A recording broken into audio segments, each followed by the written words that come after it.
Son of God, share my mind and you don't die. This is the season 3, the episode 473 in the series How to Manifest Immortality. And the name of today's teaching is Healing and the Changelessness of Mind. The body is nothing more than a framework for developing abilities which is quite apart from what they are used for. That is a decision. The effects of the ego's decision in this matter are so apparent that they need no elaboration, but the Holy Spirit's decision to use the body only for communication has such a direct connection with healing that it does need clarification. The unhealed healer obviously does not understand his own vocation. Only the mind communicates.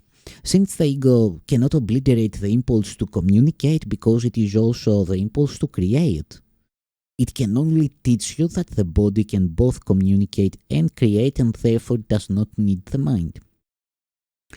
The ego thus tries to teach you that the body can act like the mind and is therefore self-sufficient.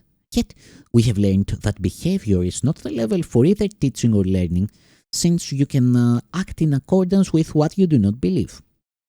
To do this, however, will weaken you as a teacher and a learner because, as has been repeatedly emphasized, you teach what you do believe. An inconsistent lesson will be poorly taught and poorly learned. If you teach both sickness and healing, you are both a poor teacher and a poor learner. Healing is the one ability everyone can develop and must develop if he is to be healed. Healing is the Holy Spirit's form of communication in this world and the only one he accepts. He recognizes no other because he does not accept the ego's confusion of mind and body. Minds can communicate, but they cannot hurt. The body, in the service of the ego, can hurt other bodies, but this cannot occur unless the body has already been confused with the mind. This situation too can be used either for healing or for magic, but you must remember that magic always involves the belief that healing is harmful. This belief is its totally insane premise, and so it proceeds accordingly. Healing only strengthens.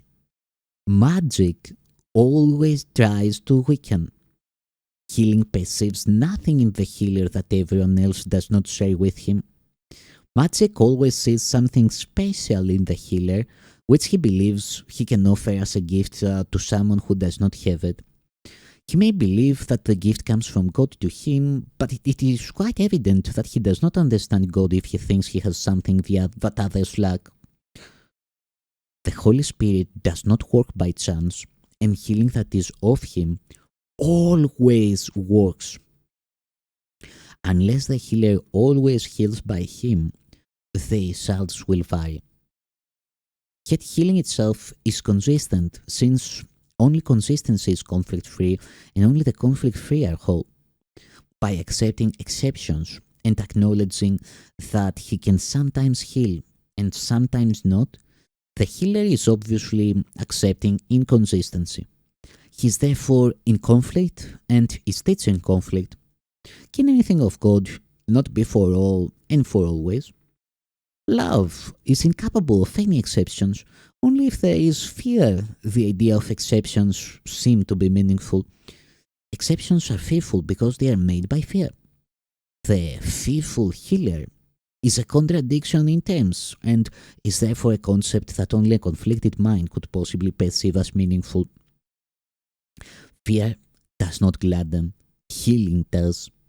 Fear always makes exceptions. Healing never does. Fear produces dissociation because it induces separation.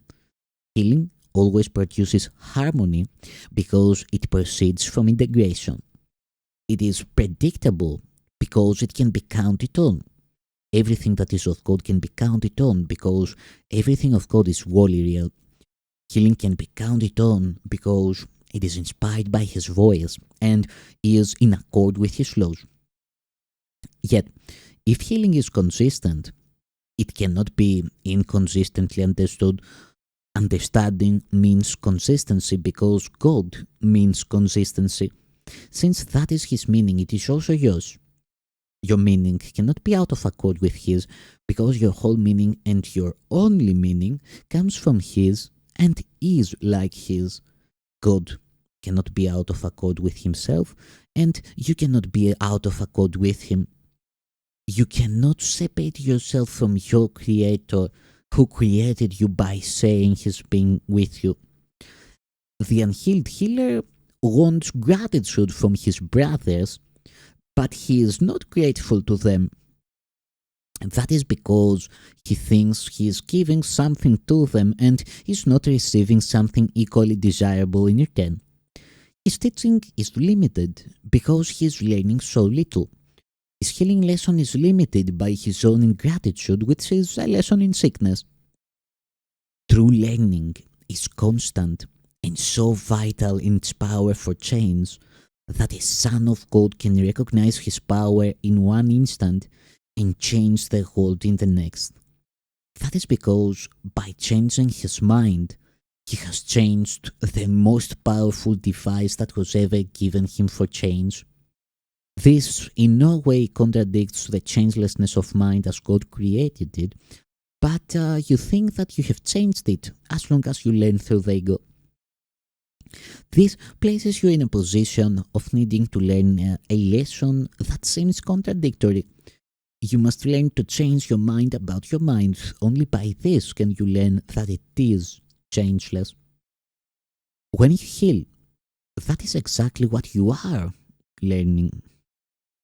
You are recognizing the changeless mind in your brother by realizing that he could not have changed his mind. That is how you perceive the Holy Spirit in him. It is only the Holy Spirit in him that never changes his mind. He himself may think he can, or he would not perceive himself as sick. He therefore does not know what his self is. If you see only the changeless in him, you have not really changed him. By changing your mind about his for him, you help him undo the change the ego thinks it has made in him. As you can hear two voices, so you can see in two ways. One way shows you an image or an idol that you may worship out of fear but will never love. The other shows you only truth which you will love because you will understand it. Understanding is appreciation because what you understand you can identify with, and by making it part of you, you have accepted it with love. That is how God himself created you, in understanding, in appreciation, and in love. The ego is totally unable to understand this because it does not understand what it makes, does not appreciate it, and does not love it. It incorporates to take away. It literally believes that every time it deprives someone of something, it has increased. I've spoken of the increase of the kingdom by your creations, which can only be created as you were. The whole glory and perfect joy that is the kingdom lies in you to give. Do you want to give it? You cannot forget the Father because I'm with you and I cannot forget him. To forget me is to forget yourself and him who created you. Our brothers are forgetful. That is why they need your remembrance of me and of him who created me. Through this remembrance, you can change their minds about themselves as I can change yours. Your mind is so powerful a light that you can look into theirs and enlighten them as I can enlighten yours. I do want to share my mind with you because we are of one mind and that mind is ours. See only this mind everywhere because only this is everywhere and in everything. It is everything because it encompasses all things within itself. Blessed are you who perceive only this because you perceive only what is true. Come therefore unto me and learn of the truth in you. The mind we say is said by all our brothers, and as we see them truly, they will be healed. Let your mind shine with mine upon their minds, and by our gratitude to them, make them aware of the light in them. This light will shine back upon you and on the whole sunset, because this is your proper gift to God. He will accept it and give it to the sonship, because it is acceptable to Him and therefore to His sons. This is true communion with the Holy Spirit, who sees the altar of God in everyone, and by bringing it to your appreciation, He calls upon you to love God and His creation. You can appreciate the sonship only as one. This is part of the law of creation and therefore governs all thought.